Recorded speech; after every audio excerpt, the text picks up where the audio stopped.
के एम्स अस्पताल में आज रेटिनोब्लास्टोमा जागरूकता सप्ताह के तहत एक अहम प्रेस कॉन्फ्रेंस का आयोजन किया गया। इस अवसर पर बच्चों में होने वाले इस खतरनाक आंखों के कैंसर के बारे में महत्वपूर्ण जानकारी दी गई। एम्स के डॉक्टरों ने बताया कि रेटिनोब्लास्टोमा एक प्रकार का आंखों का कैंसर है, जो खासकर 5 साल से कम उम्र के बच्चों में पाया जाता है। भारत में इस बीमारी के मामले दुनिया के अन्य देशों से अधिक है, इसलिए समय रहते इसकी पहचान और इलाज बेहद जरूरी है। देश खास करके रेटिनोब्लास्टोमा है, जो एक आंखों का ट्यूमर है। बच्चों में जो सबसे कॉमन आंख का ट्यूमर है उसे रेटिनोब्लास्टोमा कहते हैं। और ये हफ्ता हमारा जागरूकता फैला रहा है रेटिनोब्लास्टोमा के प्रति, क्योंकि ये एक ऐसा ट्यूमर है जो यदि जल्दी पकड़ लिया जाए तो हम बहुत अच्छे तरीके से इसका इलाज कर सकते हैं। और एक ये भी इम्पॉर्टेंट चीज़ है कि विदेश में ये ट्यूमर होता है तो बहुत अर्ली स्टेज में पकड़ लेते हैं तो आंख वगैरह सब बच जाती है। हमारे देश में ये हो रहा है कि हम इस ट्यूमर को बहुत लेट स्टेज में पकड़ पाते हैं, तो अधिकतर ये होता है कि हमें आंख का ऑपरेशन करके आंख भी निकालनी पड़ती है। तो बेसिकली यही उद्देश्य है आज के प्रेस कॉन्फ्रेंस और पब्लिक लेक्चर का, कि हम जागरूकता फैलाएं। देखिए, जो छोटे बच्चे होते हैं उसमें उनमें आँखों का कैंसर हो सकता है, जिसको हम रेटिनोब्लास्टोमा कहते हैं। ये हफ्ता जो चल रहा है इसको रेटिनोब्लास्टोमा अवेयरनेस वीक है, इसलिए हम उस मुद्दे को ज़्यादा बता रहे हैं जिससे लोगों को समझ में आए।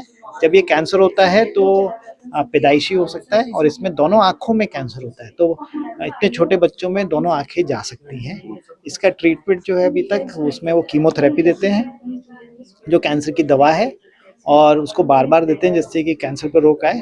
लेकिन इसके बावजूद कुछ बच्चों में वो कैंसर रुक नहीं पाता और बढ़ जाता है। उस स्थिति में कोई ऑप्शन नहीं रहता एक्सेप्ट कि वो आँख निकाल दी जाए, उसे हम ई न्यूक्लिएशन कहते हैं इंग्लिश में। तो अभी तक पूरे विश्व भर में यही इलाज है, यही चल रहा था। रशिया में एक पेपर आया था कुछ समय पहले जिसमें उन्होंने बताया था या दिखाया था कि गामा नाइफ देने से, जो बिजली की सेक है, उससे जिन बच्चों का ट्रीटमेंट कीमोथेरेपी से रुक नहीं रहा था, उनका ट्रीटमेंट या उनकी आंखों का कैंसर रुक गया गामा नाइफ देने से। तो इसमें मैं बताना चाहूँगा कि गामा नाइफ जो है वो बिजली की सेक है एक तरह की, जिसमें वो एक्सरे की किरणें हम देते हैं मशीन द्वारा, बहुत ही एक्यूरेट ढंग से, इतना एक्यूरेट कि वो चाकू की तरह सिर्फ उस ट्यूमर पे जाती है, आसपास की टिश्यू में नहीं जाती, इसलिए इसका नाम गामा नाइफ रखा है। हम आज रेटिनोब्लास्टोमा की बात कर रहे हैं। रेटिनोब्लास्टोमा बच्चों में होता है, 5 साल से मेजॉरिटी कम होते हैं एज, ठीक है। इसमें एक आइज भी इन्वॉल्व हो सकती है, दोनों आइज भी इन्वॉल्व हो सकती है। इसमें जो स्टैंडर्ड ट्रीटमेंट है वो एक तो आईवी से कीमोथेरेपी देते हैं, ठीक है, वो तो स्टैंडर्ड ऑफ केयर है।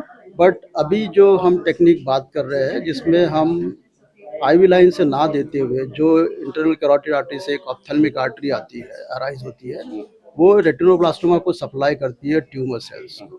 तो हम उस आर्टरी में सेलेक्टिवली जाके एक माइक्रो कैथेटर ऑप्थेल्मिक आर्टरी में जाके कैथेटराइज करते हैं और उससे एक आर्ट्रियल रन लेते हैं, तो हमें ट्यूमर ब्लस्ट मिलता है। तो हम समझ जाते हैं कि ये आर्टरी ट्यूमर को सप्लाई करे।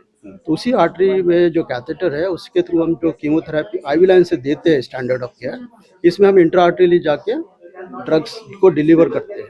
तो इसमें सिंगल ड्रग भी हो सकता है, डबल ड्रग भी हो सकता है, ट्रिपल ड्रग भी हो सकता है। और ये सेशंस वेरी करते हैं, 6 वीक्स टू 8 वीक्स के इंटरवल पे देते हैं।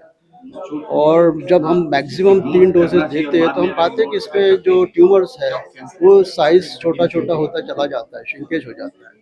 और अभी हमने ये इंट्राआर्टियल कीमोथेरेपी है, ये कम से कम 15 साल का हमारा एक्सपीरियंस एम्स में है, और इसमें हमने लगभग 70% पेशेंट्स की ग्लोब को सेव किया है, आई को सेव किया है। तो ये हमारा अभी तक का अचीवमेंट है।